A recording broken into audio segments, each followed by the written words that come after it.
Hello everyone, welcome back to my channel. मैं हूं सीमा। आज मैं उपमा बना रही हूं, रवा उपमा। तो उसके लिए मैं क्या क्या चीज़ ली हूं वो मैं दिखा रही हूं आपको। तो मैं उपमा बनाने के लिए थोड़ा सा बीन्स ली हूं जो मैं बारीक काट ली हूं, और ये फ्रेश मटर है, और ये गाजर जिसको मैं छोटे छोटे पीसेस में काट ली हूँ, उसको भी इन सभी को मैं बॉईल कर लूंगी। अगर आप मेरे वीडियो को पहली बार देख रहे हैं तो मेरे चैनल को सब्सक्राइब करें। अगर मेरा वीडियो आपको अच्छा लगे तो लाइक कॉमेंट शेयर जरूर करें। तो उसके लिए मैं ये बड़ा रवा ली हूँ। रवा मीन्स सूजी, सूजी भी इसको बोलते हैं। तो अगर आपको नहीं मिले तो आप छोटा भी यूज़ कर सकते हैं, लेकिन पानी का थोड़ा सा ध्यान रखना है। और ये मैं बॉईल कर ली हूँ। इसके लिए मैं करी पत्ते ली हूँ और 2 हरी मिर्च ली हूँ। इसको मैं ये ऐसे लंबे लंबे काट ली हूँ।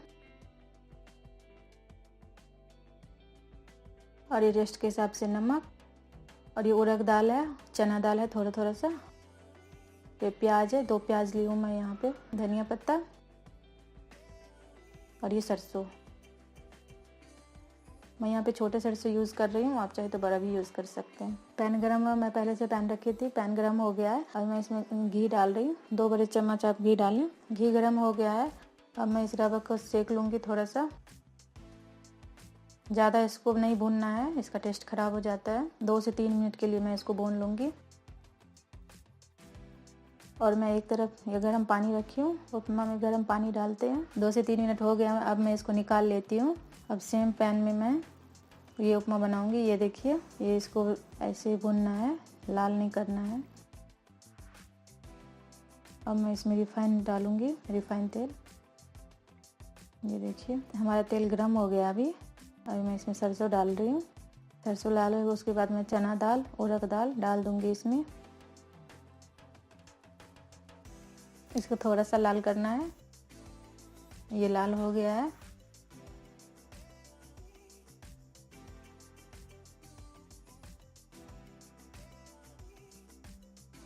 ये लाल हो गया है। अभी मैं प्याज डालूंगी इसमें।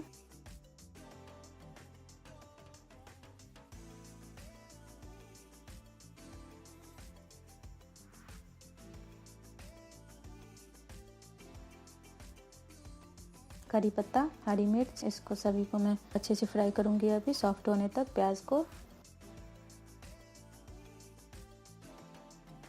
ये प्याज फ्राई हो गया। अब मैं इसमें सारे ये सब्जियां डाल रही हूँ, और उसको डाल के थोड़ा सा फ्राई करना है 2 से 3 मिनट के लिए। ये देखिए 2 से 3 मिनट हो गया है। अब मैं इसमें पानी डाल रही हूँ, गर्म पानी।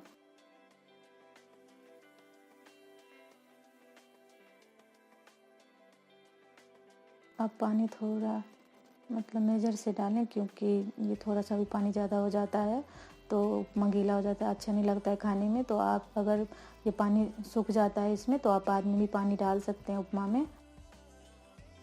गर्म पानी ही डालना है। लेकिन ये देखिए पानी उबल रहा है, और मैं इसमें ये रवा डाल दूंगी।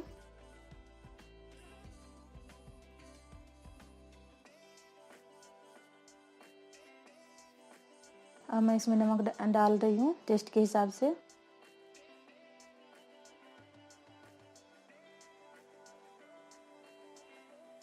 एक मिनट के लिए मैं अभी इस कढ़ाई को कवर कर दूंगी। ये देखिए हमारा उपमा तैयार हो गया है। अभी मैं इसको थोड़ा सा चला देती हूँ। ये देखिए हमारा उपमा हो गया है।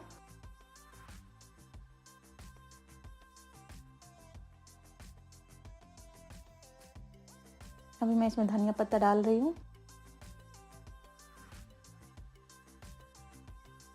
तो हमारा उपमा तैयार हो गया है। बहुत ही अच्छा लगता है खाने में, आप एक बार ट्राई करके ज़रूर देखना। फिर मैं आपसे नेक्स्ट वीडियो के साथ मिलती हूँ, तब तक के लिए बाय बाय।